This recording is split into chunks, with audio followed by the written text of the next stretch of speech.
Assalamualaikum warahmatullahi wabarakatuh.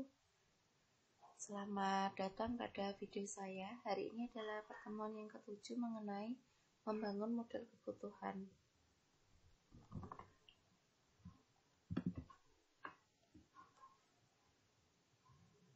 Di sini, membangun model kebutuhan merupakan analisa kebutuhan yang merupakan langkah awal untuk menentukan perangkat lunak seperti apa yang akan dihasilkan. Dan perangkat lunak yang baik harus sesuai dengan kebutuhan penggunanya dan sangat bergantung kepada keberhasilan dalam melakukan sebuah analisa kebutuhan.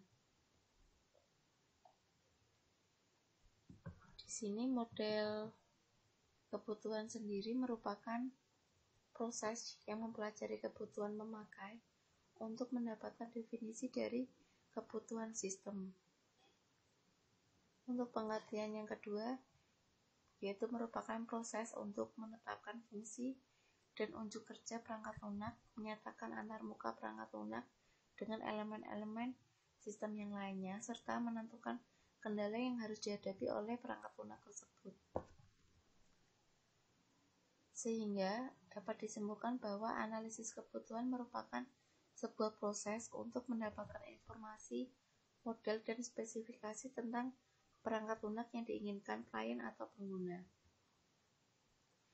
Ada beberapa faktor analisa kebutuhan. Yang pertama yaitu lengkap. Semua yang diharapkan oleh klien telah didapatkan oleh pihak yang melakukan analisa. Faktor yang kedua adalah detail, yaitu berhasil mengumpulkan informasi yang rinci yang sampai hal-hal yang terkecil. Kemudian selanjutnya adalah benar. Karena semua data haruslah benar sesuai dengan apa yang dimaksud oleh seorang klien, bukan benar menurut pihak analisanya. Ada beberapa langkah. Yang pertama yaitu komunikasi yang baik, harus mengenal user lebih dekat. Yang kedua yaitu mengetahui tentang apa yang dikerjakan, apa data yang menjadi masukan, dan apa data yang dihasilkan. Kemudian yaitu menggunakan istilah yang sederhana, terbuka dengan langkah yang dilakukan, serta dapat menampilkan contoh nyata. Pelaksanaan analisa kebutuhan yaitu untuk setiap peruntukan perangkat lunak, tentukan manfaat dan fungsi utamanya. Kemudian dari masing-masing manfaat atau fungsi utama tersebut, tentukan bagaimana proses pengguna atau interaksinya dengan pemakai. Selanjutnya adalah klasifikasi proses interaksi mana yang merupakan proses pengolahan data dan tentukan antarmuka eksternal dan kinerjanya. Kemudian buat daftar kebutuhan dan modelkan. Ini merupakan contoh dari analisa kebutuhan untuk masalah penjualan barang, yaitu ada dua, yaitu gambarannya, pelanggan dan kasir. Kemudian untuk perangkat lunaknya, dari pelanggan sendiri yaitu menyerahkan barang, kemudian kasirnya yaitu mencatat data penjualan, dan pelangganannya memberikan pembayarannya. Kemudian yang nomor 4 adalah mencatat data pembayaran, kemudian mencetak struk dan memberikannya ke pelanggan. Ini merupakan daftar kebutuhan fungsionalnya, yaitu update data barang ini muncul sebagai kebutuhan karena data barang dibutuhkan saat proses penyatatan sebuah transaksi. Untuk kebutuhan antarmukanya, yaitu tampilan GUI-nya, bisa dalam bentuk Windows, kemudian menu pull down yang dilengkapi oleh toolbar Save, Search, Print Preview, dan Print. Selanjutnya adalah standar I/O device untuk entry data dan cetaknya. Kemudian driver type-nya yaitu untuk mengakses data kode barang dari barcode reader-nya. Perangkat lunak harus dioperasikan sampai dengan 5 pemakai, sehingga boleh ditambahkan dengan atribut yang kualitas perangkat lunak, contohnya sistem login untuk masing-masing pemakai di awal penggunaan perangkat lunak, kemudian fasilitas backup data, Dan yang terakhir adalah fasilitas untuk upload data historis.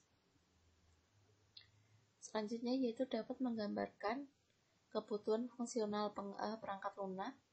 Kemudian diagram dan notasi yang digunakan ada konteks diagram, data flow diagram, dan UML. Kemudian penyebab software gagal diimplementasikan yaitu yang pertama, software yang dihasilkan tidak sesuai dengan kebutuhan pengguna. Contoh, kebutuhan pada instansi sekolah yang mendasar adalah proses penerimaan siswa baru, akan tetapi software yang dihasilkan adalah sebuah sistem absensi atau sistem perpustakaan. Untuk software yang dihasilkan tidak menyelesaikan masalah, contohnya yaitu seorang pimpinan sering berada pada luar kota sehingga proses pelaporannya menjadi lambat dan tidak segera karena solusi yang ditawarkan adalah aplikasi yang berbasis desktop, bukan aplikasi berbasis online. Selanjutnya adalah software yang dihasilkan tidak sesuai dengan kondisi perusahaan. Contohnya, sebuah perusahaan hanya memiliki beberapa komputer, akan tetapi dibuatkan sebuah sistem yang berbasis client server di mana diperlukan konektivitas antar semua komputer. Kemudian software yang dihasilkan tidak user friendly dan lebih rumit, contohnya pengguna dari sistem dapat mengalami banyak kesulitan dan kekecewaan terhadap sistem yang sudah dibuat tadi. Selanjutnya adalah software yang dihasilkan dibangun dengan teknologi yang tinggi dan mutakhir, namun tidak tepat guna. Contohnya yaitu penerapan SMS gateway dalam sistem penjualan di sebuah toko kelontong yang pelanggannya hanya tetangga sendiri.